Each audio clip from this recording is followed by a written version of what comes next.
Class 10 pre বৰ্ডত আহে এটি কুৱেশ্যনছ বহুত ল'ৰা ছোৱালীৰ ইয়াতে কনফিউজনছ আছে VI গ্ৰাফ দিয়া আছিলে এইবিলাক দিয়া নাই এইটো মই পিছত লৈ লৈছোঁ VI গ্ৰাফ তোমাৰ দিয়া আছে দুডাল তাৰৰ তো ৰেজিষ্টেন্স এৰ বেছি না বিৰ বেছি আমি চাব লাগে এতিয়া ডিটেইলছ নকৈ পেলাই তৎক্ষণাত যদি আমি ক'ব লাগে কোনডালৰ ৰেজিষ্টেন্স বেছি তো চাবা along x axis v along y axis কি আছে আই তে ইয়াৰ এংগেল যোনটো আছে সে θ1 আৰু এৰ এংগেল আছে θ2 তো তোমালোকে চাবা θ1 is less than θ2 then resistance of B a BA angle θ1 কৰিছে is smaller than resistance of A কাম খতম যদি আৰু এটা লিয়াতে দি দিল হেটেন সি তেতিয়া ধৰা ই θ3 এংগেল কৰিছে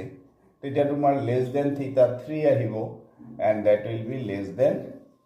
RC তাৰমানে ইয়াৰ পৰা এই যোনটো C আছে ইয়াৰ ৰেজিস্ট্যান্স আটাইতকৈ বেছি A ৰেজিস্ট্যান্স সেকেন্ড পজিশনত আৰু B ৰেজিস্ট্যান্স আটাইতকৈ কম I hope it's clear.